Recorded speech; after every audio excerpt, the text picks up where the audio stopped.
తాకట్లో ఉన్న బంగారాన్ని విడిపించి ఆ రోజున మార్కెట్ ధర కట్టి మిగిలిన డబ్బును మీకు అందిస్తుంది కొమ్మూరి గోల్డ్.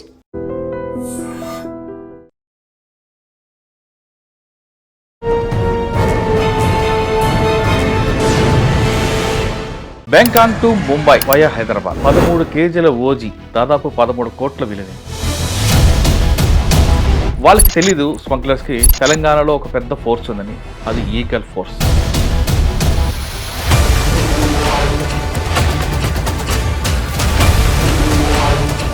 $13 కోట్ల విలువైన ఓజీ బొంబాయి వెళ్తే బొంబాయిలో మరింత దారుణం జరుగుతుంది. ఈగల్ ఫోర్స్ అనేది ఎందుకు పెట్టాల్సి వచ్చింది? ఈగల్ ఫోర్స్ లక్ష్యం ఏంటి కొంచెం? ప్రధానంగా చూస్తే దేశంలో 2 క్రైమ్స్ పోలీస్ డిపార్ట్మెంట్కు చాలా ఛాలెంజింగ్ తయారైంది. ఒకటేమో సైబర్ క్రైమ్స్, ఇంకోటి నార్కాటిక్స్.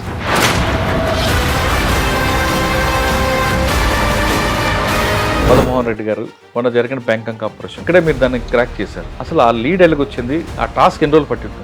ఈ ఓజీ ఏది హైడ్రోపోనిక్ గాంజా ఏదైతే ఉందో అది కొంతమంది క్యారియర్స్ ద్వారా ఈ మెయిన్ స్మగ్లర్స్, ఇండియాలో ఉండే స్మగ్లర్స్ అందరూ తెప్పిస్తున్నారు అని చెప్పేసి ఒక ఇన్ఫర్మేషన్ వచ్చింది.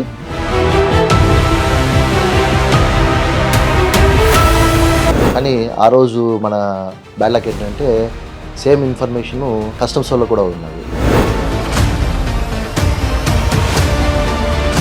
వాళ్ళ ఇన్ఫర్మేషన్ మీద ఈ బయట ఉండే 4 బాంబే వాళ్ళు ఎవరైతే వీళ్ళు హ్యాండ్లర్స్ ఉన్నారో వాళ్ళని కూడా అరెస్ట్ చేయడం జరిగింది. గోవా టాస్క్, గోవా నుంచి ఒక పెడ్లర్ వస్తున్నాడు అని చెప్పేసి మాకు ఒక ఇన్ఫర్మేషన్, లివియో అని చెప్పేసి అతను గోవా నేటివ్. అతను ఇక్కడ హైదరాబాద్లో ఊబలంక శంకర్ అని చెప్పేసి మన ఫిలిం నగర్లో ఉంటాడు. సీజనల్గా వస్తూ ఉంటారు అన్నమాట. ఒక సీజన్లో వీడు ఉంటాడు, ఇంకో సీజన్లో వేరే వాడు వస్తాడు. ఫోన్ నెంబర్ అదే ఉంటుంది. ఫోన్ నెంబర్ మటుకు అంటే కస్టమర్స్కి అంతా అదే నెంబర్ తెలుసు. సో ఆ నెంబర్తో పాటే వీళ్ళు ఉంటారు. వాడు వచ్చిన వాడు ఇక్కడ వస్తాడు, ఆ నెంబర్ తీసుకుంటారు, సర్వీస్ చేస్తుంటారు కస్టమర్స్కి.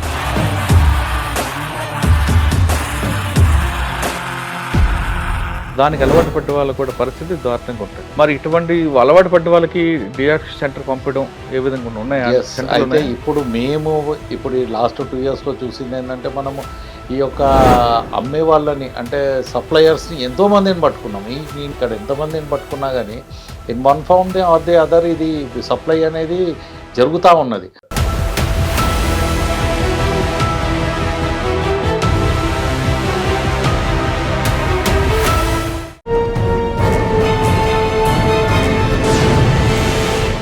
Welcome to Crime Diaries. Bangkok to Mumbai via Hyderabad 13 కేజీల ఓజీ దాదాపు 13 కోట్ల విలువైంది. అది బ్యాంకాక్ నుండి బొంబాయి తరలించాలి, కానీ వయా హైదరాబాద్ వెళ్ళాలి. వాళ్ళకి తెలీదు స్మగ్లర్స్కి తెలంగాణలో ఒక పెద్ద ఫోర్స్ ఉందని, అది ఈగల్ ఫోర్స్. ఈగల్ ఫోర్స్ ఏంటంటే మన దగ్గర వాడకపోయినా వాళ్ళు మన త్రూ వెళ్తుంది కాబట్టి దాన్ని క్రాక్ చేయాలని ఇక్కడ తెలంగాణ ఈగల్ ఫోర్స్ దిగింది. ఈగల్ ఫోర్స్కి వచ్చిన కరెక్ట్ సోర్స్లో దాన్ని టాస్క్ అంతా చేశారు. తెలంగాణ గవర్నమెంట్కి ఒక ప్రెస్టీజ్ ఇష్యూగా పనిచేసిన ఈగల్ ఫోర్స్ మొత్తం ఆ టాస్క్ ఫోర్స్ అంతా బ్రేక్ చేసింది. దాంతో ముంబై వెళ్ళాల్సిన 13 కోట్ల విలువైన ఓజీ హైదరాబాద్లో పట్టుకున్నారు. పట్టుకోవడమే కాదు, తీసుకొచ్చిన వాడు కాకుండా సప్లై చేసిన వాడు సహా వరకు వెళ్ళారు ఇక్కడ తెలంగాణ ఈగల్ ఫోర్స్. ఆ టాస్క్లో పనిచేసిన ఆఫీసర్సే ఈరోజు మన గెస్ట్. ఈగల్ ఫోర్స్ ఆఫీసర్స్ ఒకరు నరసింహరావు గారు, 2 మదన్మోహన్ రెడ్డి గారు. వీళ్ళందరూ కూడా డైరెక్టర్ సందీప్ సాండేలా గారి ఆధ్వర్యంలో ఒక టీమ్గా ఫామ్ అయ్యి మొత్తం చక్కగా అండర్ గ్రౌండ్ ఆపరేషన్ చేస్తూ వాళ్ళలో కూడా కన్జ్యూమర్గా వెళ్ళడం, కొంతమంది సప్లయర్గా వెళ్ళడానికి ఒక రకరకాల దీంట్లో వెళ్ళి దాన్ని క్రాక్ చేశారు. దీని అంతటికీ తెలంగాణ గవర్నమెంట్తో పాటు డీజీపీ సివి ఆనంద్ గారి యొక్క ఆదేశాలు, దానికి డైరెక్టర్ గారు చేయడంతో ఆ క్రాక్ అంతా బ్రేక్ అయింది. అంటే ఒక ఆపరేషన్ని మనం ఎవరిని పట్టుకోవడం, వాడిని తీసుకురావడం, అరెస్ట్ చేయడం రిమైండ్ కాకుండా దీని కంప్లీట్గా రూట్స్ వరకు వెళ్ళాలి. ఈ రూట్స్ బ్రేక్ చేయాలని తెలంగాణ గవర్నమెంట్ ఎప్పుడైతే ఈగల్ ఫోర్స్ అని ఒక బ్యూరో ఏర్పాటు చేసిందో ఆ బ్యూరోలో పనితీరుని చూపిస్తున్నారు. అసలు బ్యూరో ఎందుకు ఏర్పాటు చేశారు, ఆ బ్యూరో వర్క్ ఎలా జరుగుతుంది, ఈ టాస్క్ ఎలా జరిగిన విషయం వాళ్ళిద్దరిని తెలుసుకుందాం. నరసింహరావు గారు, మదన్మోహన్ రెడ్డి గారు, సార్ నమస్తే అండి. ఫస్ట్ మీకు, మీ టీం అందరికీ కంగ్రాచులేషన్స్. థ్యాంక్ యూ అండి. Thank you. అంటే ఒకవేళ అది ముంబై వెళ్ళిపోయి ఉంటే ఖచ్చితంగా హైదరాబాద్లోనే బ్రేక్ అయ్యేది. బ్రేక్ అయిన తర్వాత అది ఇక్కడ సప్లై అవ్వడం, ఇవన్నీ కాకుండా అసలు డిమాండ్ లేకుండా చేయడం అనేది మీకు ప్రధానంగా కనిపిస్తున్నట్టు. ఎగ్జాక్ట్లీ. ఎక్కడ డిమాండ్ ఆగిపోయిందంటే వాడు సప్లై కూడా ఉంటుంది. ఎగ్జాక్ట్లీ. కానీ ఈ 13 కోట్ల విలువైన ఓజీ బొంబాయి వెళ్తే బొంబాయిలో మరొక దారుణం జరిగి ఉంటుంది. ఇక్కడ క్రాక్ చేశారు కాబట్టి బొంబాయి పోలీస్ సహకారంతో ఏదో రకంగా అసలు ఈగల్ ఫోర్స్ అనేది ఎందుకు పెట్టాల్సి వచ్చింది? ఈగల్ ఫోర్స్ లక్ష్యం ఏంటి చెప్పండి. మురళి గారు, ఇప్పుడు ప్రధానంగా చూస్తే దేశంలో 2 క్రైమ్స్ పోలీస్ డిపార్ట్మెంట్కు చాలా ఛాలెంజింగ్ తయారైనాయి. ఒకటేమో సైబర్ క్రైమ్స్, ఇంకోటి నార్కాటిక్స్.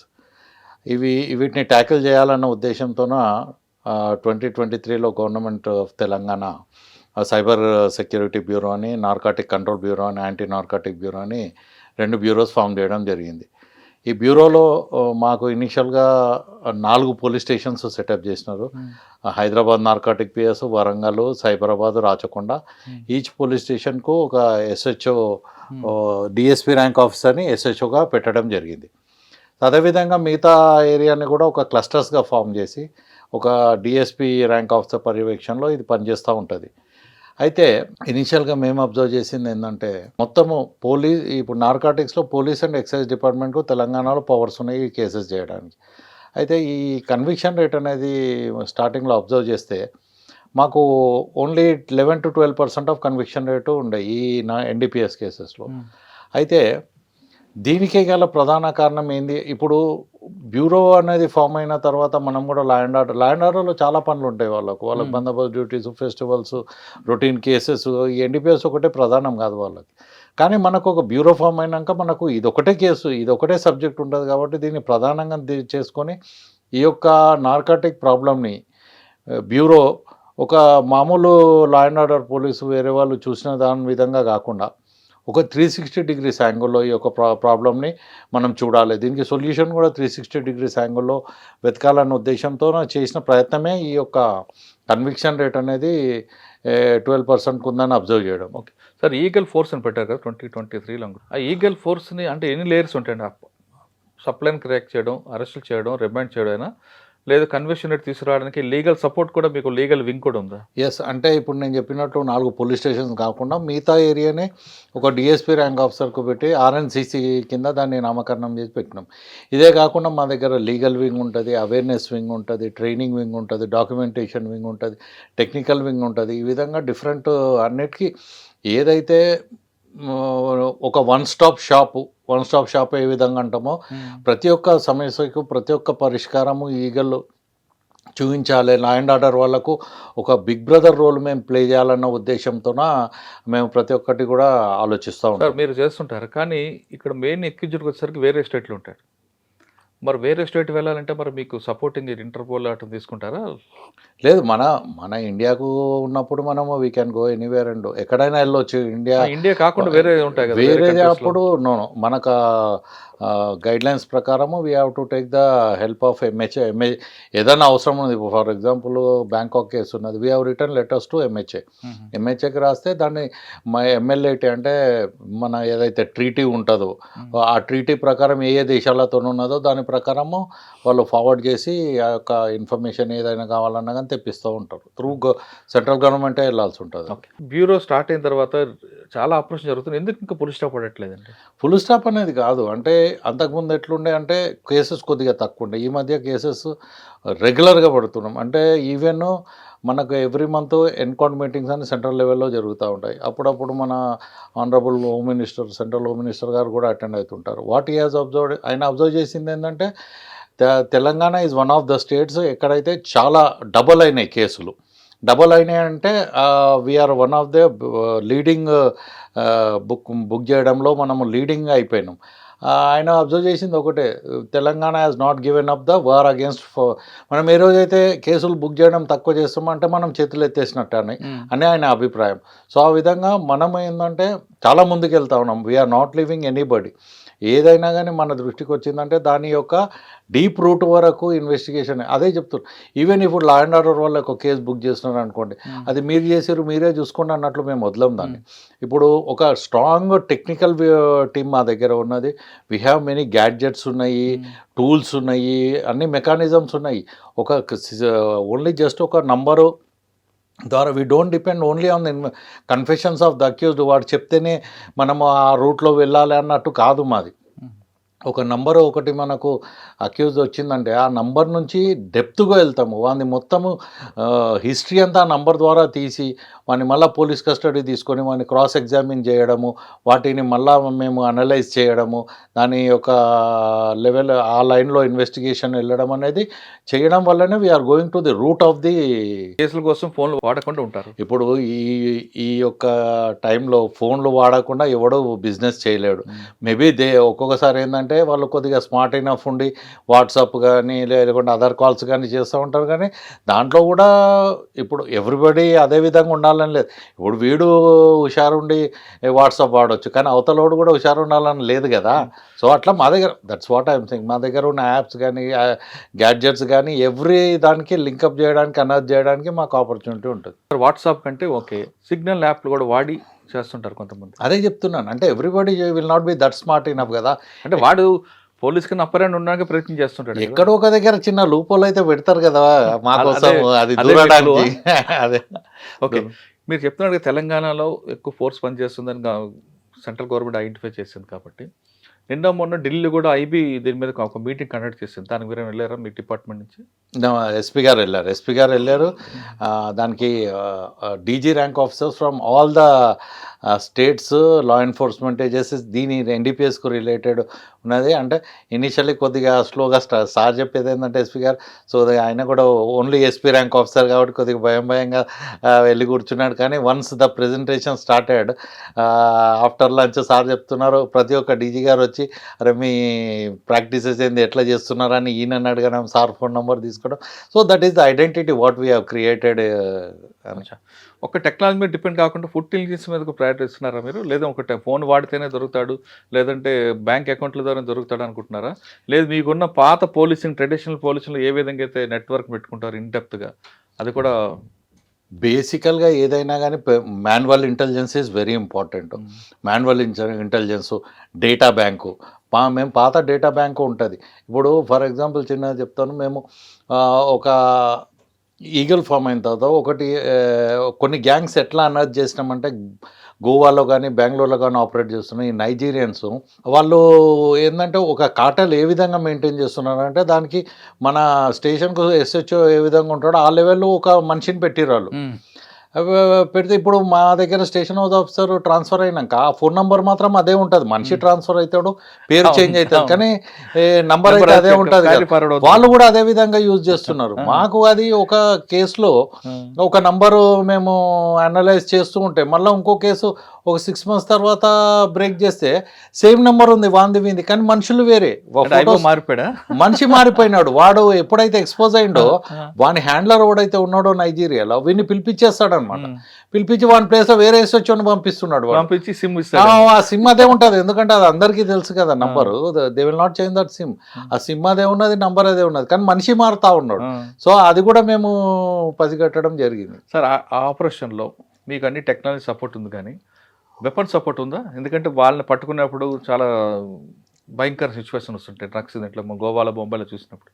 అటువంటిప్పుడు వాళ్ళు చేస్తే మీకు సపోర్టింగ్గా మీ లైఫ్ థ్రెట్ రాకుండా ఉండడానికి వెపన్స్ ఏమైనా క్యారీ చేస్తున్నారా, లేదు ఉన్న దాంట్లోనే?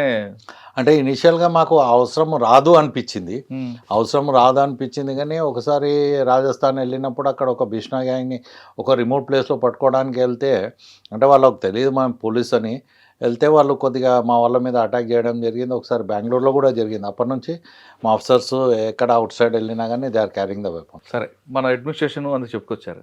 ఇంకా ఆపరేషన్లు చెప్దాం. First Bangkok operation. Madanmohan Reddy గారు మొన్న జరిగిన బ్యాంకాంగ్ ఆపరేషన్లో 13 kgs ఓజీ బొంబాయి రావాలి, అది హైదరాబాద్ మీదకి వచ్చింది, ల్యాండ్ అయింది కాబట్టి ఇక్కడే మీరు దాన్ని క్రాక్ చేశారు. అంటే బాంబే పోకుండా కాపాడారు. అసలు ఆ లీడ్ ఎలాగొచ్చింది? దాని ఆపరేషన్ మీరు ఆ టాస్క్ ఎన్ని రోజులు పట్టింది? యాక్చువల్గా మనకి లాస్ట్ ఇయర్ నుంచి మనకి ఒక ఇన్పుట్ వచ్చిందనమాట. ఏమని, ఈ బ్యాంకాక్ నుంచి ఈ ఓజీ ఏదైతే హైడ్రోపోనిక్ గాంజా ఏదైతే ఉందో అది కొంతమంది క్యారియర్స్ ద్వారా ఈ మెయిన్ స్మగ్లర్స్, ఇండియాలో ఉండే స్మగ్లర్స్ అందరూ తెప్పిస్తున్నారు అని చెప్పేసి ఒక ఇన్ఫర్మేషన్ వచ్చింది. దాని మీద మన టెక్నికల్ టీము ఇవన్నీ ఆ ఇన్ఫర్మేషన్ డెవలప్. 1 year నుంచి మీరు ఆపరేషన్ ఫాలో అవుతున్నారా? సో ఆ విధంగా ఫాలో అవుతున్నప్పుడు మనకి ఈ ఇయర్లో మనకు ఒక పర్టికులర్గా ఒక క్లూ వచ్చిందనమాట.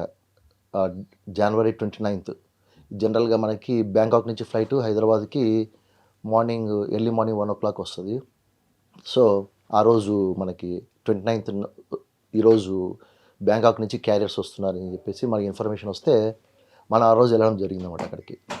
మనం ఎవరైతే ఈ క్యారియర్స్ని రిసీవ్ చేయడానికి వచ్చారో బాంబే నుంచి కొంతమంది వచ్చారన్నమాట, ఇండివిజువల్స్ ఒక 4 వచ్చారు.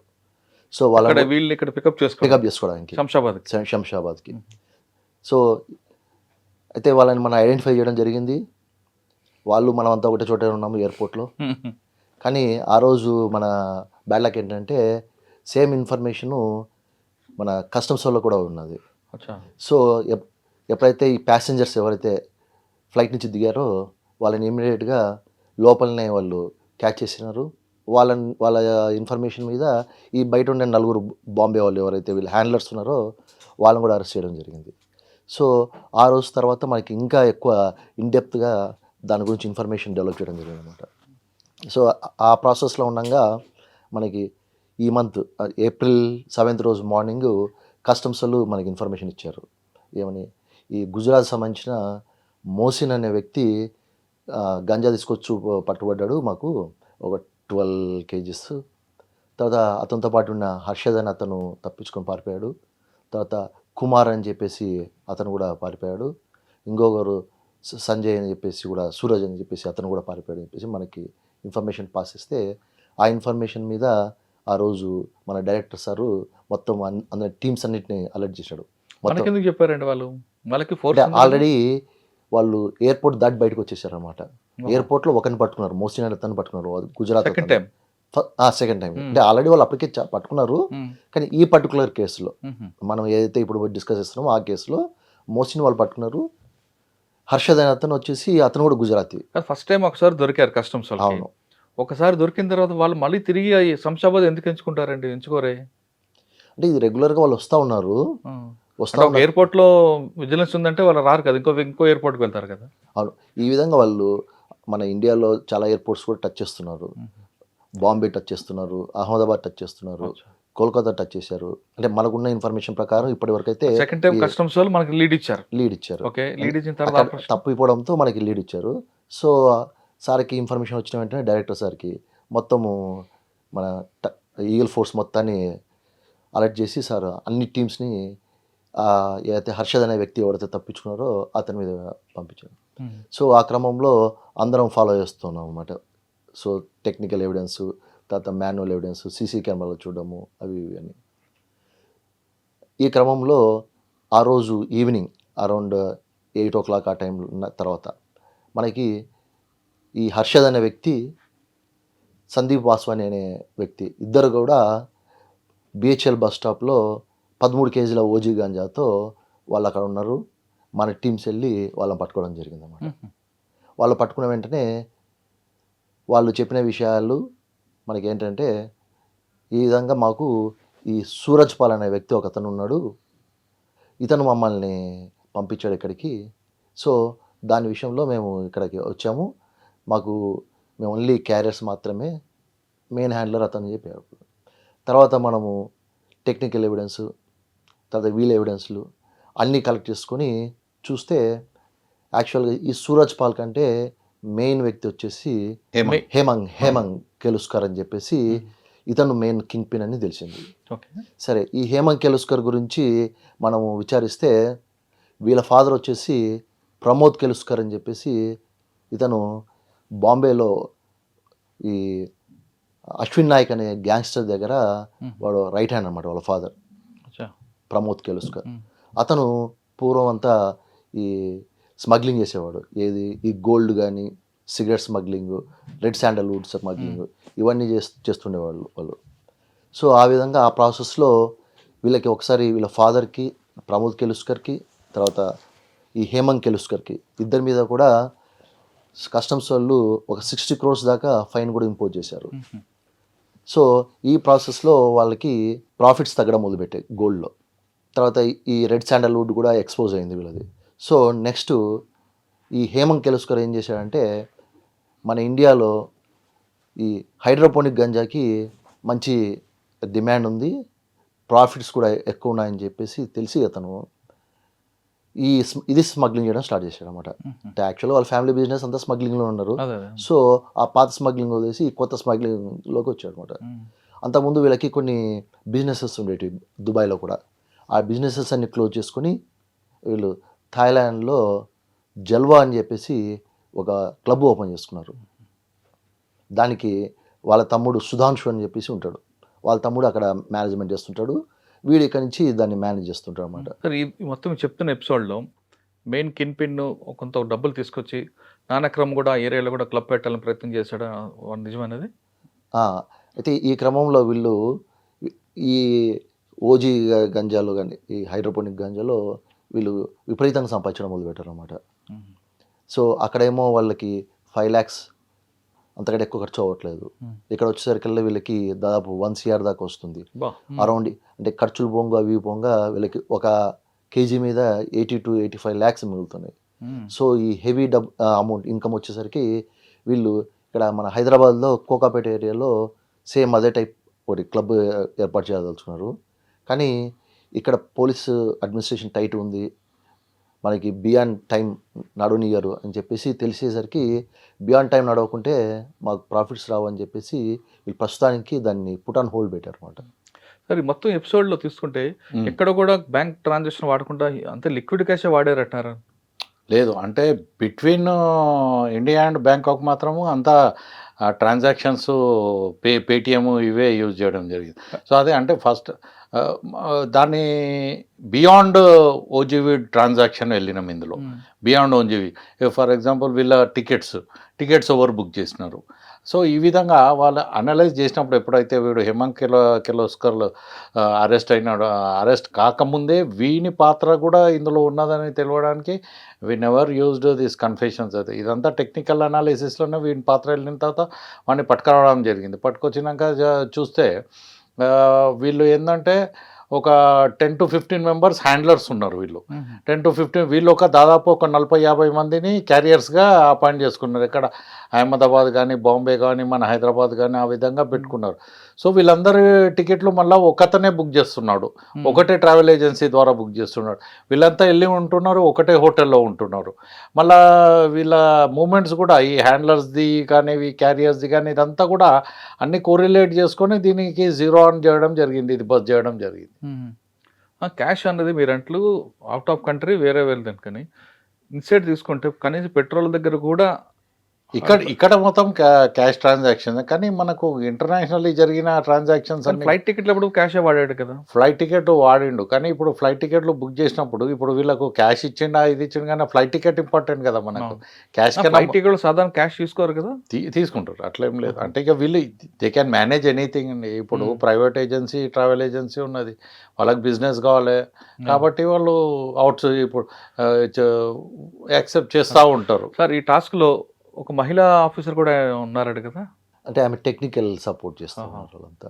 కొంతమంది మారు వేషాలు వెళ్ళి ఉన్నారంటున్నారు, ఫోటో కూడా దిగ వచ్చినట్లే కదా. మారు వేషంలో అంటే అట్లా ఏం లేదు అనుకోదు. ఈ కేసులో అయితే వేరే కేసులలో ఉన్నాయి. ఈ కేసులో మనకి అంత టైం లేదు, డైరెక్ట్ ఇంకా మనం ఇన్వాల్వ్ కావడం. బాంబే పోలీసు తర్వాత మనకి రాయ్గఢ్ వాళ్ళు ఉన్నారు. సో వాళ్ళకి ఈ ఎవరైతే హేమంత్ కిర్లోస్కర్ ఉన్నాడో వాళ్ళకి అక్కడ రాయ్గఢ్ ప్రాంతంలో ఒక విల్లా ఉంది, ఫామ్ హౌస్ ఉంది. ఆ ఫామ్ హౌస్లో ఉన్నప్పుడు మన టీంకి సంబంధించి ఈగిల్ ఫోర్స్ సంబంధించిన ఇన్స్పెక్టర్ రమేష్ వాళ్ళ టీం వెళ్ళి హేమంత్ కిర్లోస్కర్ని అక్కడ పట్టుకోవడం జరిగింది. ఓకే సార్, అటు బ్యాంకాక్ నుండి ముంబై పోవాలి, బాంబే పోవాలి, మధ్యలో దిగాడు హైదరాబాద్లో. మనకేం సంబంధం, మీరు ఎందుకు సార్ జోక్యం చేసుకున్నారు అంటారు కొంతమంది. వస్తే బాంబే కదా. అట్లా ఉండదని. ఇప్పుడు అది ఎక్కడ పోయినా కానీ ఇండియాలోకి వస్తున్నది. ఇప్పుడు బాంబే పోతే బాంబేలోనే ఉంటుందని గ్యారంటీ ఏమి. బాంబే నుంచి మళ్ళీ మన హైదరాబాద్ తెలంగాణ కూడా వచ్చే ఛాన్స్ ఉంటుంది కదా. ఎందుకంటే ఈ మధ్య ఏమైపోయింది, ఈ ఓజీవీడ్ అంటే క్రేజ్ ఎక్కువైపోయింది. అది కొద్దిగా ఓజీ కన్నా మందరు ఆంధ్రాలో కూడా తెలంగాణ శీలావతి కన్నా ఎక్కువ కంటెంట్, ఎక్కువ కిక్ ఇస్తుంది. అది మోర్ దాన్ 20 times. ఇది 3 to 5% టెట్రా హైడ్రా ఇది ఉంటే అది మోర్ దాన్ 30% ఇస్తున్నది. సో అందుకని ఏంటంటే దాని క్రేజ్, అందుకనే ఇది 1 crore వరకు 1 kg 1 crore వరకు కూడా పలుకుతా ఉన్నది.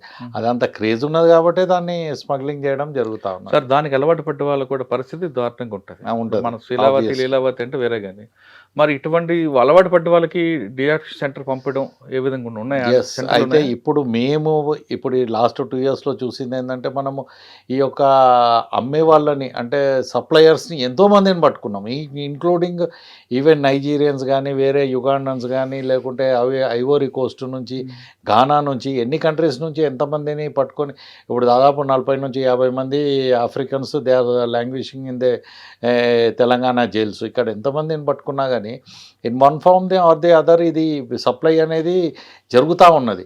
So this time we have decided to cut down the demand. Demand cut చేయాలంటే ఏం చేయాలి, మనము ఈ కన్జ్యూమర్స్ ఎవరైతే ఉన్నారో వాళ్లకు మనము మళ్ళీ ఆ అలవాటు నుంచి తప్పించాలంటే ఎవరు కూడా మనము పోయి చెప్పి మీరు ఈ అలవాటు మానేయండి మేము హెల్ప్ చేస్తామంటే ఎవరు నమ్మరు. సో వాళ్ళకు ఒక నమ్మకం అనేది క్రియేట్ చేయాలంటే we have a awareness wing. Awareness wing DSP rank officer ఆధ్వర్యంలో డైలీ వాళ్ళు ఏదో ఒక కాలేజ్కు స్కూల్కి వెళ్తూ ఉంటారు, అక్కడ అవేర్నెసెస్ క్రియేట్ చేస్తూ ఉంటారు. అక్కడ మేమే కాదు మాతో పాటు medical and health department, child welfare department, women welfare department, వీళ్ళే కాకుండా మాకు ఎంతోమంది ఎన్జిఓస్ వీళ్ళందరితో కలిసి పనిచేస్తూ ఉంటారు మా అవేర్నెస్ వింగ్ వాళ్ళు అక్కడ స్కూల్స్కు కాలేజెస్కి వెళ్ళి అవేర్నెస్ క్రియేట్ చేయడము, ప్రహరీ క్లబ్స్ అని ఫామ్ చేయడము, యాంటీ డ్రగ్స్ సోల్జర్స్గా ఫామ్ చేయడం చేసి ఇక్కడ ఈ యొక్క కమిటీస్లో ఈవెన్ పేరెంట్స్ని school management, parents, local agencies, political కానీ అందరిని ఇన్వాల్వ్ చేస్తామండి. అందరిని ఇన్వాల్వ్ చేయడం వల్ల ఏంటంటే వాళ్ళకు ఎవరికైతే ఏదైనా ఈ ప్రాబ్లం ఉంది వాళ్ళ పిల్లలు కానీ ఎవరైనా ఈ యొక్క డ్రగ్ బారిన పడి వాళ్ళు ఎవరికి చెప్పుకోవాలనో తెలియదు, ఎలా చెప్పాలని పోలీసుకు చెప్తే మళ్ళీ కేసు అవుతుందేమో అన్న ఉద్దేశంతోనే వాళ్ళు మదన పడుతూ ఉంటారు. అయితే ఇలాంటి వాళ్ళకు మేము అండగా ఉన్నాము, మేము మీ పిల్లల్ని బాగు చేస్తాము అనే ఒక భరోసా క్రియేట్ చేయాలంటే ముందు వాళ్ళకి అవేర్నెస్ క్రియేట్ చేయాలి. అయితే ఈవెన్ ఎన్డీపీఎస్ యాక్ట్లో కూడా ఒక ప్రొవిజన్ ఉంటుంది, ఈ కన్జ్యూమర్స్ అనే వాళ్ళు ఉంటే వాళ్ళకు ఇమ్యూనిటీ అంటే కేసు వాళ్ళు కనుక రిహాబ్కు వెళ్ళేసి వస్తే వాళ్ళకు ఆ కేసులో నుంచి పేరు తీసే ఇమ్యూనిటీ అనేది ఒకటి చట్టం చేసేటప్పుడే ప్రొవిజన్ పెట్టినారు. కానీ అదేంటంటే కొద్దిగా ప్రొసీజర్ చాలా లెంతీగా ఉండే. అయితే దాన్ని సింప్లిఫై చేయాలి, ఎందుకంటే మన లా అండ్ ఆర్డర్ వాళ్ళు యూజ్ చేయాలన్నా మేము యూజ్ చేయాలన్నా ప్రొసీజర్ చాలా సింప్లిఫై చేయాల్సి ఉంటుంది. సో మా డైరెక్టర్ గారు మా ఆఫీసర్స్ అందరు కూడా చాలా మేధోమదనం చేసి వేరే డిపార్ట్మెంట్స్ వాళ్ళతోనంతా చాలా డిస్కషన్స్ అయిన తర్వాత ఒక జియో నెంబర్ 4 అని ఒక 3 months బ్యాక్ తీయడం జరిగింది. జియో నెంబర్ 4 ఏంటంటే దాంట్లో ఈ యొక్క ఎవరైనా కన్జ్యూమర్ మా దగ్గరికి వస్తే అతన్ని రీహాబ్ మెజిస్ట్రేట్ దగ్గర టెస్ట్ చేయడము, మెజిస్ట్రేట్ దగ్గర ప్రొడ్యూస్ చేయడము, మెజిస్ట్రేట్ రీహాబ్కు పంపించడం, రీహాబ్ తర్వాత మళ్ళీ మెజిస్ట్రేట్ దగ్గరికి ఆ సర్టిఫికేట్ ఇస్తే అతని పేరు తీసేయడం, ఈ ప్రాసెస్ని చాలా సింప్లిఫై చేసినాం. జస్ట్ ఒక ఫామ్స్ లాగా చేసిన తర్వాత ఇప్పటిదాకా మేము దాదాపు ఒక 300 మంది కన్జ్యూమర్స్ని ఐడెంటిఫై చేయడం జరిగింది. 300 మందిని ఐడెంటిఫై చేసి వాళ్ళను ఆల్రెడీ రిహాబ్కు పంపడం జరిగినది. ఎవరైతే రిహాబ్ అయ్యి వస్తున్నారో వాళ్ళకు మెజిస్ట్రేట్ దగ్గర మళ్ళీ ప్రొడ్యూస్ చేసి ఆ యొక్క పేరు తీసేయడం అది కూడా జరిగింది. ఈవెన్ రీసెంట్లీ సిటీ పోలీస్ కూడా ఒక స్పెషల్ డ్రైవ్ టేకప్ చేసి వాళ్ళు కూడా అట్ ఏ టైం ఒక్క రోజులో దాదాపు 200 నుంచి 300 మందిని వాళ్ళని తీసుకొస్తున్నారు. సరే, కన్విక్షన్ రేట్ ఎంత ఉంది ఇందులో? ఇప్పుడు కదా స్టార్ట్ అయింది. ఇంకా ఇప్పుడు ఏదైతే మేము ట్రైనింగ్ ఒక చిన్న ఎగ్జాంపుల్ చెప్తాను. ఒకటి గోపన్పల్లి అనే పోలీస్ స్టేషన్ ఉన్నది, అక్కడ నుంచి ఒక ఎస్ఐ మా డైరెక్టర్ గారికి మెసేజ్ పెట్టినాడు, సార్ నేను ట్రైనింగ్ అటెండ్ అయిన తర్వాత నేను చేసిన ఒక ఫస్ట్ కేసు సార్, అది మీ ప్రొసీజర్ ప్రకారమే చేసినాను, మీరు ఇచ్చిన ట్రైనింగ్లో ఇచ్చిన ధైర్యంతోనే నేను ఈవెన్ డిఫెన్స్ని కూడా చాలా స్ట్రాంగ్గా ఫేస్ చేసినాను సార్, 10 సంవత్సరాల శిక్ష పడ్డా సార్ అని చెప్పి డైరెక్టర్ గారికి ఒక మెసేజ్ పెట్టడం జరిగింది. ఇమ్మీడియట్గా సార్ రివార్డ్ కూడా డిక్లేర్ చేస్తారు. So now results are pouring in, స్లోగా టైం పడుతుంది దేనికైనా. అంటే సీడ్స్ వేస్తారు, ఫ్రూట్స్ వస్తున్నాయి ఒక చిన్న కొన్ని స్కూల్లో కాలేజీలో డ్రగ్స్తో దొరికితే స్కూల్ మేనేజ్మెంట్ కానీ కాలేజ్ మేనేజ్మెంట్ కేసులు పెడతామని చెప్తున్నారు. వాళ్ళు అంటారు మాకేం సంబంధం అని అంటున్నారు. అంటే ఇది ఒకరిని శిక్షించాలన్న ఉద్దేశం కాదు, అంటే ప్రతి అంటే ఒక్కరు responsibility రెస్పాన్సిబిలిటీ ఫీల్ అవ్వాలి. ఇప్పుడు పోలీస్ ఒకటే, ఎందుకంటే police is a very small force. ఇప్పుడు సమస్య ఎంత పెద్దగా ఉన్నదంటే ఒక పోలీస్ ఫోర్స్ ఒక్కటే సరిపోదు. అందుకనే మేము ఈ యాంటీ డ్రగ్ సోల్జర్స్ అని తయారు చేస్తాం. ఇప్పుడు ప్రతి ఒక్కరి బాధ్యత, ఈవెన్ పేరెంట్స్ది కూడా బాధ్యత అండి. ఎందుకంటే ఇప్పుడు మనం అనుకుంటున్నాం మా ఇంట్లో ఏం కాదు, మా కొడుకు మంచిగా చదువుతుంది, మా బిడ్డ మంచిగా చదువుతుంది, డాక్టర్ ఇంజనీర్ చేస్తారు, అంతా బాగానే ఉన్నారని. కానీ మీ మన్మన్ల పరిస్థితి ఏంది, మీ మన్మరాన్ల పరిస్థితి ఏంది, మీ మునిమన్ల పరిస్థితి ఏంది? ఈరోజు కనుక ప్రతి ఒక్కరము ఈ యొక్క పోరాటం చేసి దీన్ని అనగదొక్కకపోతే, అందరూ తలా ఇంత చెయ్యి వేయకపోతే రేపటి రోజు ప్రతి ఇల్లును తట్టుతుంది ఈ యొక్క డ్రగ్. చెప్పలేము అది. మన దగ్గర నైజీరియన్స్ బాగా ఎక్కువ ఉండేవాళ్ళు. నైజీరియన్స్ మన హైదరాబాద్లో అమ్ముతున్నారు. ఈరోజు మన హైదరాబాద్ సిటీలో ఒక్క నైజీరియన్ కూడా హైదరాబాద్లో ఉండి అమ్మట్లేదు. ఒకవేళ సాధించట్లేదు. ఒకవేళ వచ్చినా సరే వాడు ఎక్కడి నుంచో వచ్చి ఇక్కడ వచ్చి వెళ్ళిపోతున్నట్టు తప్పితే హైదరాబాద్లో ఉండి వాడు చేయట్లేదు బిజినెస్ కూడా. అది మన సక్సెస్. అది ఇంపాక్ట్. ఇంకొకటి మన డైరెక్టర్ సార్ ఇంకొకటి కొత్త తీసుకొచ్చామన్నమాట. ఇంతకుముందు వీళ్ళకి నైజీరియన్స్కి ఏదంటే ఏదో ఒక కేసులో పోవటము, వీడికి బయటికి రావడము, ఇంకా వాడు మన దేశాన్ని వదిలిపోడు, వాడు బిజినెస్ చేస్తూ ఉన్నాడు. కానీ కొంతమంది బలవంతంగా ఎక్కువ పంపించారు కదా. చెప్తాను, అక్కడికి వస్తాము. సో ఇప్పుడు మనం ఏం చేస్తున్నామంటే ఒకసారి జైలుకి వెళ్ళిన తర్వాత మ్యాక్సిమం అతనికి బెయిల్ రాకుండా చూస్తున్నాము. ఒకవేళ బెయిల్ వచ్చినా సరే వెంటనే అతని మీద మూవ్మెంట్ రెస్ట్రిక్షన్ ఆర్డర్ తీసుకొని డిటెన్షన్ సెంటర్స్లో పెట్టి కేసుని అంతా కంప్లీట్ చేసి తర్వాత వాళ్ళ దేశానికి డిపోటేషన్ చేస్తాం. అది బలవంతంగా ఫ్లైట్ ఎక్కిస్తున్నారు, టికెట్ అది డిపోటేషన్ చేస్తాం. అది అంటే లీగల్ ప్రాసెస్.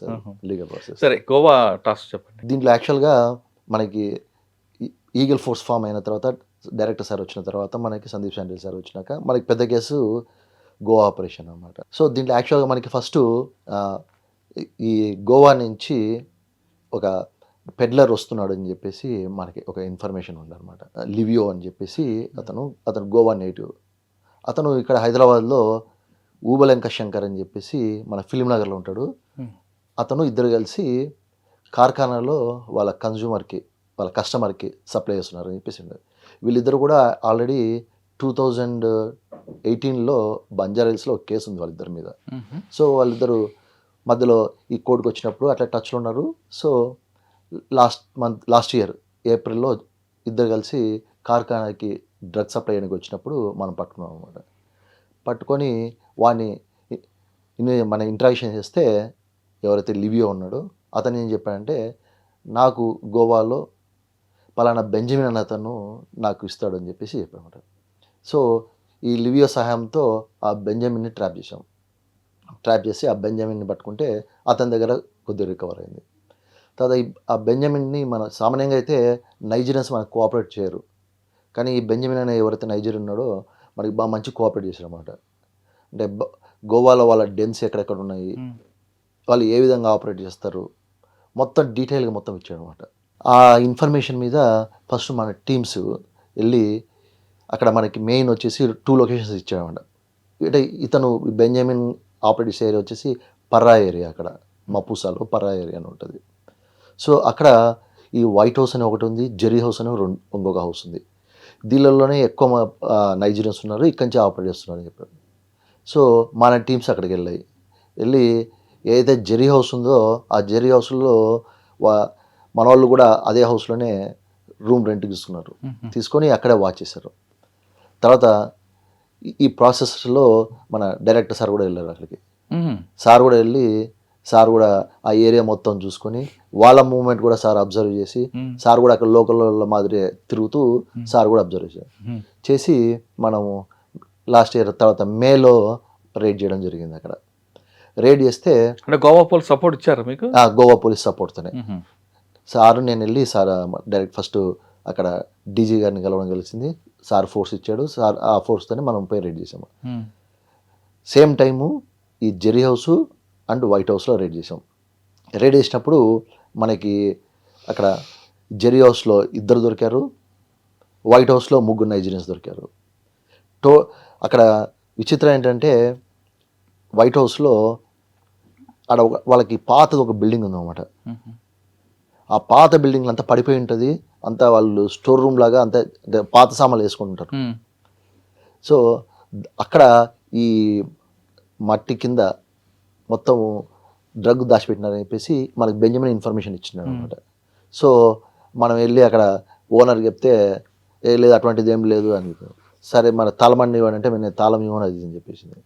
తర్వాత మన బలవంతం చేసి అది ఇది చేస్తే ఇది డిస్ప్యూట్లో ఉంది, నేను ఓపెన్ చేయలేను అది చెప్పాను. సో మన ఒక 2-3 అవర్స్ పర్సుయేషన్ తర్వాత తాళం పగలగొట్టి చూస్తే లోపల మనకి ఈ పాత సామాన్లు మట్టి కింద మొత్తం దొరికింది అనమాట.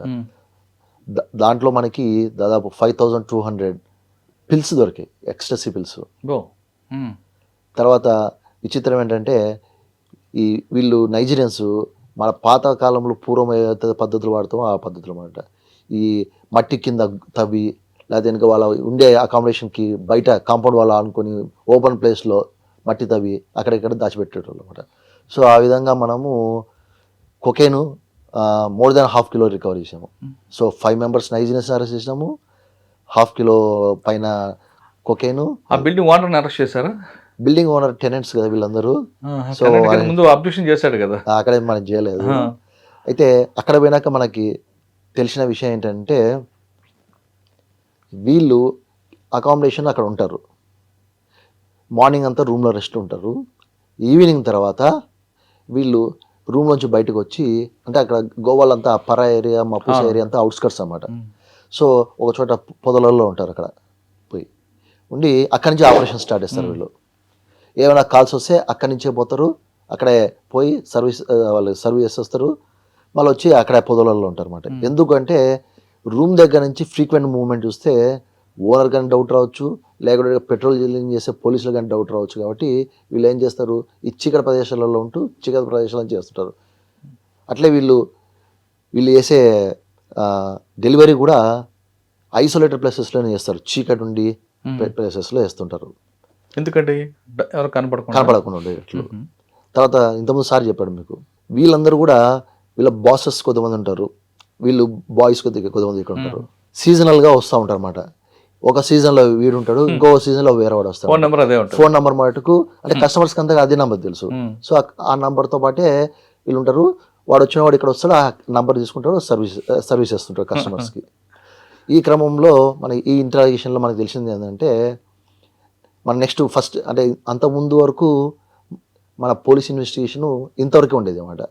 వాడు డ్రగ్ ఎక్కడి నుంచి తెచ్చుకుంటున్నాడు, డ్రగ్ ఎవరికి సప్లై చేస్తున్నాడు, డ్రగ్ రికవరీ ఏంటంటే స్టాప్ చేస్తుండే.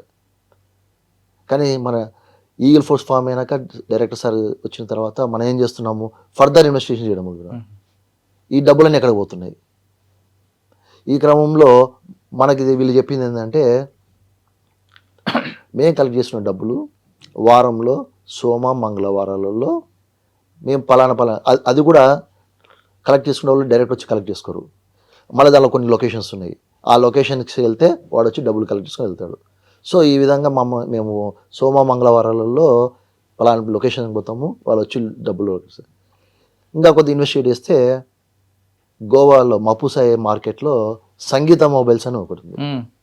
సో ఆ సంగీత మొబైల్స్ వాడు మా దగ్గర డబ్బులు కలెక్ట్ చేస్తున్నాడు అని చెప్పేసి, మన పేరు ఉత్తమ్ సింగ్ అనమాట, వాడు వాడి పిల్లలు కలిసి కలెక్ట్ చేస్తున్నాడని తెలిసింది.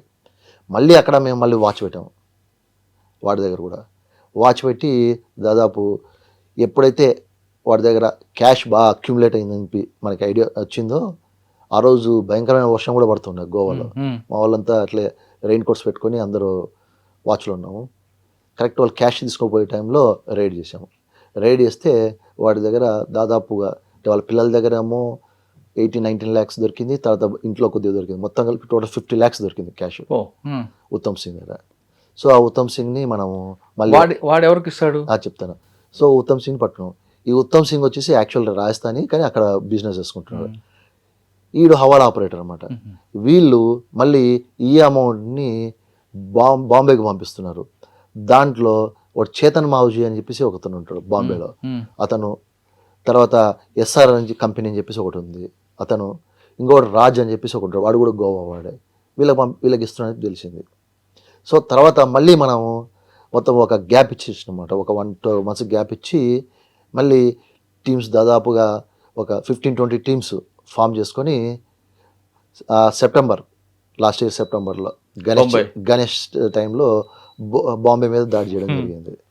ఆ రోజు కూడా బాగా పెద్ద వర్షం పడుతుంది బాంబేలో, అది గణేష్ టైంలో రైడ్ చేస్తే మనకి చేతన్ మావజీ దగ్గర వచ్చేసి మనకి 15 lakhs దొరుకుతుంది. తర్వాత ఈ ఇంకో కంపెనీ, ఈ ఏదైతే హవాలా కంపెనీ ఉందో, జగన్లాల్ కంపెనీ అనమాట, అది వాళ్ళ దగ్గర వచ్చేసి మనకి 2.85 crores క్యాష్ దొరికింది. సో మిగతా వాళ్ళ దగ్గర కొద్ది కొద్ది దొరికింది. సో మనం ఆ కేసులో దాదాపుగా హవాలా ఆపరేటర్స్ని ఆల్ ఓవర్ ఇండియా, మన అప్పుడు టీమ్స్ ఎక్కడికి వెళ్ళినాయి, బాంబే వెళ్ళినాయి, గుజరాత్ వెళ్ళినాయి, ఢిల్లీ వెళ్ళినాయి, రాజస్థాన్ వెళ్ళినాయి. సో ఇన్ని స్టేట్స్లో ఏకకాలంలో 20 టీంలు రైడ్ చేసి మొత్తం హవాలా ఆపరేటర్స్ అందరూ పట్టుకొచ్చి వాళ్ళందరూ రిమాండ్ చేయడం జరిగింది. సార్ ఇందులో ఈ రేట్లో దొరికిన గంజాయి కానీ ఓజీ కానీ ఏం చేస్తారు? ఈ క్యాష్ని సీజ్ చేస్తారా లేదంటే ఇన్కమ్ ట్యాక్స్కి ఇస్తుంటారా? క్యాష్ని సీజ్ చేస్తాము, కోర్టులో చేస్తాము.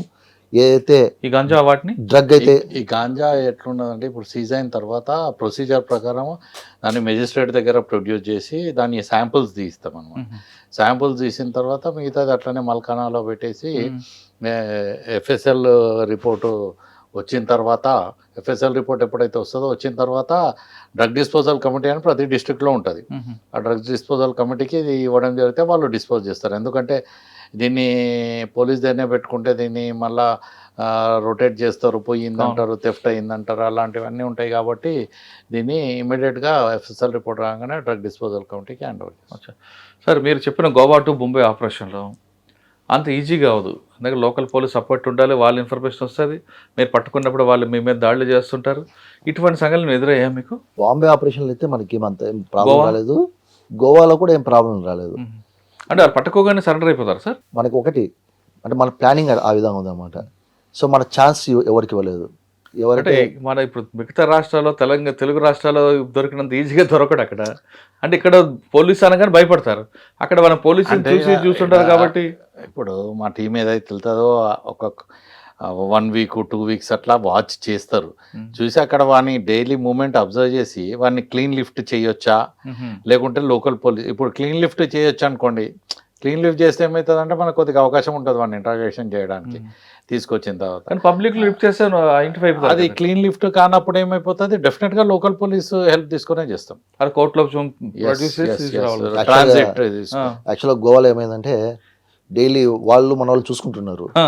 మనం ఏదైతే లిఫ్ట్ చేసినామో ఆ రోజు నైజీరియన్ వచ్చి మన వాళ్ళకి గుడ్ మార్నింగ్ సార్ అని చెప్పాను. అంటే పోలీస్ అంతే లేదు, క్యాజువల్ అయిపోయినాడు. రోజుగా కనబడతా ఉంటారు కదా, కలుస్తా ఉంటారు, చేస్తుంటారు. ఈయన కూడా గోవా టూరిస్ట్ అనుకొని చెప్పేసి అట్లా అంటే అంతా కలిసిపోయారు అన్నమాట మన వాళ్ళు అక్కడ. ఇమ్మీడియట్గా సార్ ఫైనల్గా చెప్పండి, కేవలం ఓజీలు వీటి మీద ఉంటుందా లేదా మత్తు పదార్థాలు అన్నిటి మీద ఈగల్ ఫోర్స్ దృష్టి ఉంటుందా? అంటే వైట్ లైన్ ఉంటాయి, రకరకాలు. ఇప్పుడు అదే చెప్తున్నాను, అంటే ఒక్క దగ్గర మేము ఆగట్లేదు. ఇప్పుడు మేము చేసుకుంటూ ఫస్ట్ ఏంటంటే ముందు ఈ సింథటిక్ డ్రగ్స్ ఆపాలి. ఎందుకంటే గాంజా అనేది ఇప్పుడు మనకు అందరికీ తెలుసు ఆంధ్ర ఒరిస్సా బార్డర్ నుంచి వస్తుంది. ఇప్పుడు అక్కడ కొత్త గవర్నమెంట్ వచ్చిన తర్వాత వాళ్ళు కూడా కొన్ని చర్యలు తీసుకుంటున్నారు. వాళ్ళకు ఆ యొక్క క్రాప్ పెట్టకుండా వేరే కమర్షియల్ క్రాప్స్ ఎంకరేజ్ చేద్దామని. సో అది కనుక జరిగిందంటే ఒక క్రాప్ ఆగిపోయిందంటే సప్లై కూడా చాలా మటుకు ఆగిపోతుంది. అదేం పెద్ద ప్రాబ్లం కాదు. కానీ మనకేంటంటే ఈ సింథటిక్ డ్రగ్స్తోనే ప్రాబ్లం. ఏవైతే కొకైన్ అలాంటివి వస్తున్నాయో అవుట్ సైడ్ ది కంట్రీ నుంచి, కాబట్టి వీటిని తెచ్చేటోళ్ళు మెయిన్గా డీల్ చేసేటోళ్ళు ఓన్లీ ఆఫ్రికన్ కంట్రీస్ వాళ్ళు. సో వీళ్ళ మీద దృష్టి పెట్టి మనం అదే గోవా ఆపరేషన్ చేయడం జరిగింది. గోవాను ఆల్మోస్ట్ క్లీన్స్ చేసినాము. గోవాలో ఒక స్టాన్లీ అనే అతన్ని అరెస్ట్ చేసాము. దాదాపు more than 1 crore worth of drugs పట్టుకోవడం జరిగింది.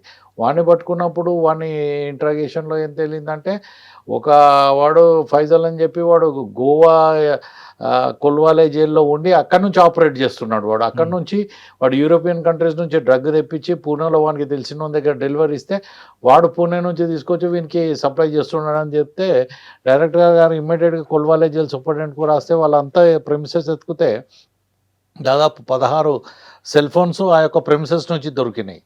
సో ఈ విధంగా అంటే చెప్తున్నా, ఏది తీసుకున్నా కానీ దాన్ని అక్కడ వదిలేయడం కాదు, దాన్ని లాజికల్గా ఎందుకు తీసుకుపోవడం. సో ఆ విధంగా ఇప్పుడు నైజీరియన్స్ అందరూ కూడా, ఒక నైజీరియన్ని మేము పోలీస్ కస్టడీలు తీసుకుంటే ఇప్పుడు మధుమోహన్ చెప్పినట్టు వాళ్ళు హైదరాబాద్కి ఎందుకు అమ్మట్లేదు, వాళ్ళు ఎందుకంటే భయపడుతున్నారు, మా హైదరాబాద్ వాళ్ళతో డీల్ చేస్తే పట్టుడిపోతామని. ఏదైనా అడపదడప జరిగినా కానీ డెడ్ డ్రాప్స్ చేసి వెళ్ళిపోతున్నారు, కానీ డైరెక్ట్ లైన్లోకి వచ్చి ఎవరు చేయట్లేదు. ఈవెన్ గోవా పోయినా కానీ హైదరాబాద్ నుంచి తెలంగాణ నుంచి ఎవరైనా వచ్చిర్రు డ్రగ్ అడుగుతున్నారంటే చాలా కాషియస్గా ఉంటున్నారు. So that is the impact what we have created. Okay, ఇందులో ఆర్గనైజ్డ్ క్రైమ్ ఇదంతా. ఆర్గనైజ్డ్ క్రైమ్ యాక్ట్లో ప్రాపర్టీ సీజ్ చేయడం అనేది మీకు ప్రొవిజన్ ఉంది. ఇప్పుడు ఇవి చేసిన దీంట్లో ఎవరైనా ప్రాపర్టీ సీజ్ చేశారా? ప్రాపర్టీస్ కాదు, అంటే ఇప్పుడు ఫస్ట్ టైం ఇప్పుడు క్యాష్ ఏ విధంగా అయితే రికవరీ చేయాలి, అది క్యాష్ ఎక్కడ వెళ్తున్నది అన్నది ఏ విధంగా అయితే అనర్త్ చేయాలన్నది ఫస్ట్ టైం చేసినాము. ఇందులో ఒకటి పవర్ఫుల్ చాప్టర్ 5A అని ఒక NDPS యాక్ట్లో ఉంటుంది. దాంట్లో ఏంటంటే ఒక SHOకు ఈ అక్యూజ్డ్ ఎవరైతే అరెస్ట్ అవుతారో ఒక 6 years బ్యాక్ వాళ్ళ ఫ్యామిలీ మెంబర్స్ ఎవరైనా కానివ్వండి, రిలేటివ్స్ ఎవరైనా అసోసియేట్ వాళ్ళ పేరు మీద కనుక ఏమో ప్రాపర్టీస్ కానీ, వెహికల్స్ కానీ, గోల్డ్ కానీ, బ్యాంక్ బ్యాలెన్స్ కానీ ఏదైనా ఉన్నట్లయితే దాన్ని ఒక ప్రొసీజర్ ప్రకారం చేసి అదంతా ఫ్రీజ్ చేయొచ్చు. అంటే కేసులు దొరికిన నుంచి వెనక 6 సంవత్సరాల లోపల ఎవరిదైనా కానివ్వండి, వేరే రకంగా వచ్చిన ఏ రకంగా వచ్చినా కానీ ఈయన ఏం చెప్తాడంటే నాకు ఇవన్నీ కూడా వీడే కొన్నాడు, వీళ్ళ ఫ్రెండ్స్ రిలేటివ్స్ పేరు మీద కొన్నాడు, డ్రగ్ మనీతోనే కొన్నాడు అని ఆయన ఒకటి ఫ్రీజింగ్ ఆర్డర్ చేసి చెన్నైలో competent authority income tax joint commissioner గారు ఉంటారు, వాళ్ళకి పంపించి వానికి ఒక సర్వ్ చేస్తే అథారిటీ వీని పిలిచి అడుగుతారు, ఈ SHO గారు ఇది ఇల్లీగల్ ప్రాపర్టీ అంటున్నారు నువ్వేమంటావని. కానీ SHOని పిలిచి అడగారు నువ్వు ఎట్లా ఇది illegal. So that much power we are having under chapter 5A. So ఈ విధంగా దాదాపు ఇప్పటి వరకు మేము ఆల్రెడీ ఒక దాదాపు డజన్ కేసెస్లో more than 20-30 crores of property freeze అయింది. ఇప్పుడు more than 100 crores property is in process. Even నీతిబాయిది కూడా మనం చేసిన రేట్లో దాని ప్రాపర్టీ కూడా అంతా ఫ్రీజ్ అయి ఉన్నది. ఇప్పుడు నెక్స్ట్ ఏదైతే కన్విక్షన్స్ అవి వస్తాయో అది రాగానే మొత్తం గవర్నమెంట్కు ఫోర్ఫిట్ అయిపోతుంది. సార్ వాళ్ళు ఓకే, కానీ రిపీట్గా దొరుకుతుంటారు తాగుతూ, అంటే సప్లైర్ కారు కానీ వాళ్ళకి అలవాటు అయిపోయి వాళ్ళని మీరు అరెస్ట్ చేస్తుంటారు, తీసుకొస్తుంటారు, ఇంకా అదే పనిలో ఉంటారు. వాళ్ళు అలవాటు అవ్వడం కాకుండా వేరే వాళ్ళకి నేర్పుతుంటారు. వాళ్ళ మీద ఎలా ఉంటుంది యాక్షన్? అదే అందుకనే ఇప్పుడు వాళ్ళకి అలవాటు తప్పియాలి, మనము తప్పించుకోలేరు. వాళ్ళకి ఇది ఒక ఇమ్మీడియట్ గా ఓవర్ నైట్ జరిగే మాజీ ఎమ్మెల్యే దొరికారు కదా అదే పనిగా. It is a continuous process, ఇది నిరంతర ప్రక్రియ. ఇది వాళ్ళని ఇప్పుడు మేము ఒక 100 మందిని తీసుకొచ్చి వాళ్ళ కౌన్సిలింగ్ చేసి రిహాబ్ చేస్తే అందులో ఒక 10 మంది అయినా కానీ వీఆర్ సక్సెస్ఫుల్. నెక్స్ట్ టైంలో ఇంకా కొంతమంది అయితే. కానీ కరెక్టే, ఇదే ప్రాసెస్లో ఒక మాజీ ఎమ్మెల్యే దొరికారు, మరి ఆయన ఏం చేస్తారు? ఇప్పుడు ఎవరో చోటా మోటా వాళ్ళు అంటే వాళ్ళని రిహాబ్ చేసి ఒక పెద్ద వీళ్ళంటే వాళ్ళు తెలుసుకోవాలి. అది ఇప్పుడు వాళ్ళకు కూడా అది అక్కడ ఎమ్మెల్యేనా ఇతను కామన్ మ్యాన్ అన్నది ఏమున్నది, కన్స్యూమర్. ఇప్పుడు వేరే వాళ్ళకి ఏ విధంగా చేస్తామో వాళ్ళకు కూడా ప్రొవిజన్స్ ఉంటాయి, వాళ్ళకు కూడా అది ఉంటుంది. సో ఇట్ డిపెండ్స్, వాళ్ళు మారుతారా. ఇప్పుడు ఇక్కడ కూడా మారని వాళ్ళని మళ్ళీ ఎప్పుడైనా ఉంటే కేసు పెడతాం. సెకండ్ టైము వాళ్ళకు ఆపర్చునిటీ ఉండదు. ఫస్ట్ టైం ఒకసారి ఆపర్చునిటీ ఇచ్చినాం, రిహాబ్ అయ్యి ఇమ్యూనిటీ తీసుకోమని చెప్పి, అయినా కానీ మళ్ళీ కంటిన్యూ చేస్తే మళ్ళీ ఇవ్వం కదా. ఇంకా మనకు వేరే వాళ్ళు చాలా మంది ఉన్నారు వాళ్ళని చేయాల్సిన, ఇక వీళ్ళని కానీ ఎడబడతాం, వీళ్ళని జైలుకే పంపిస్తాం. ఏం చేస్తున్నాం అంటే పేరెంట్స్ కూడా పిలిపిస్తున్నాం, పేరెంట్స్ సమక్షంలోనే టెస్ట్ చేస్తున్నాము. పేరెంట్స్ ముందే పేరెంట్స్ సపోర్ట్ చేయరు కదండి, మా అబ్బాయి తాగుతాడు నీకేం నష్టం లేదు. అంతకుముందు అట్లా ఉండే, ఎందుకంటే వాళ్ళు భయపడేటోళ్ళు. అరే పోలీస్ పిలిస్తే మళ్ళీ కేసు పెడతారేమో, మళ్ళీ లోపల వేస్తారేమో, మాకు అది ఒక స్టిగ్మా లాంటిది అని చెప్పి. అదే that is the power of our awareness, that is the power. వాళ్ళకి ఏంటంటే ఒక భరోసా కల్పించడం, మేమున్నాము, వీఆర్ దేర్ ఫర్ యూ, మేమేమి మిమ్మల్ని ఏదో అక్యూజ్గా చూడట్లేదు, we are treating you as victims, నువ్వు మంచిగా నువ్వు మళ్ళీ మెయిన్ స్ట్రీమ్లోకి వచ్చేయి. గోవా టాస్క్ కానీ లేదంటే బ్యాంకాంగ్ టాస్క్లో కానీ సప్లయర్స్ ఫోన్ నెంబర్స్ అన్ని మీరు చూస్తున్నారు, వెరిఫై చేస్తున్నారు కాబట్టి ఇందులో సెలబ్రిటీస్ ఎవరైనా దొరుకుతున్నారా? సెలబ్రిటీస్ ఎవరు కూడా డైరెక్ట్ ఇచ్చారండి. వాళ్ళకు వాళ్ళు అంతా తీసుకునేటంతా ఇప్పుడు ఉన్నదా చెప్పండి, మీరే చెప్పండి. వాళ్ళు డైరెక్ట్ గా వాళ్ళు సప్లయర్స్ ని కాంటాక్ట్ గా కాకపోతే ఇండైరెక్ట్ గా ఉంటది కదా. ఇండైరెక్ట్ గా ఉన్నాయని మేము మా రాడార్ లో వచ్చినారు కదా ఇంతకు ముందు. రాడార్ లో వచ్చినది ఏంటంటే ఇది ఎవిడెన్స్ బేస్డ్. మీ రాడార్ లో ఉన్న వ్యక్తి తెప్పించుకోకుండా వేరే వాళ్ళు తెప్పించుకొని అక్కడ అలాంటి వాళ్ళని అందరినీ పట్టుకున్నాం. ఎంతో మంది, మీకు కూడా తెలుసు, ఎంతో మంది సెలబ్రిటీలు వచ్చినారు, చేసినారు, వాళ్ళ మీద కూడా కేసులు అయినాయి, చేసినాయి. సో ఏదంటే ఇప్పుడున్న పరిస్థితుల్లో ఎవరు కూడా అంత సాహసం చేయలేరండి. తెలంగాణలో ఇకపై డ్రగ్స్ తాగడమే కాదు, సప్లై కూడా ఉండదంటున్నారు ఈగల్ ఫోర్స్. తెలంగాణ స్టేట్లో జరగకపోవచ్చు, కానీ ఇటువైపు నుంచి వెళ్తే మాత్రం ఈగల్ అనేది ఖచ్చితంగా పట్టుకుంటుంది. ఆ పట్టుకోవడంలోనే మనకి బ్యాంకాంగ్ ఆపరేషన్ సక్సెస్ అని తెలిసింది. వీళ్ళ ప్రధాన లక్ష్యం ఏంటంటే కేవలం రూట్స్ సప్లై చేసినవాడు కాకుండా రూట్స్కి వెళ్ళి వాళ్ళని పట్టుకోవడం, వాళ్ళ ప్రాపర్టీని సీజ్ చేయడంతో పాటు మెయిన్ తెలంగాణలో డ్రగ్స్ డిమాండ్ లేకుండా చేయడమే ఈగల్ ఫోర్స్ ప్రధాన లక్ష్యంగా తెలుస్తుంది. డిమాండ్ లేనప్పుడు ఖచ్చితంగా సప్లై బ్రేక్ అవుతుంది కాబట్టి తెలంగాణ రాష్ట్రంలో డిమాండ్ అనేది బ్రేక్ చేయడానికి ఫోర్స్ చూస్తుంది. కేవలం ఈగల్ ఫోర్స్ అంటే కేవలం డ్రగ్స్ మీద కాదు, మత్తు పదార్థాలు ఏది ఉన్నా సరే వాటి మీద ఈగల్ ఫోర్స్ కన్ను మీ మీద ఉంటుంది అనేది చాలా స్పష్టం. అంతేకాకుండా దీన్ని పూర్తిగా తెలంగాణ తరిమి వేయాలంటే ఒక ఈగల్ ఫోర్స్ ఇది కాదు, సోషల్ రెస్పాన్సిబిలిటీ తీసుకుంటే ప్రతి ఒక్క సిటిజన్ సపోర్ట్ చేస్తే ఖచ్చితంగా తెలంగాణ డ్రగ్స్ రహిత రాష్ట్రంగా ఉంటుందన్నది ముఖ్యంలో ఇప్పటికైనా ఖచ్చితంగా అది అవుతుందనే విషయం చాలా స్పష్టంగా తెలిసింది. ఇది ఈగల్ ఫోర్స్ ఆఫీసర్స్ నరసింహరావు గారు, మధుమోహన్ రెడ్డి గారు యొక్క ఎక్స్క్లూజివ్ ఇంటర్వ్యూ. వచ్చే వారం మరో ఇష్యూలో మళ్ళీ కలుద్దాం. అంతవరకు నమస్తే. Thank you very much. Thank you Murali గారు.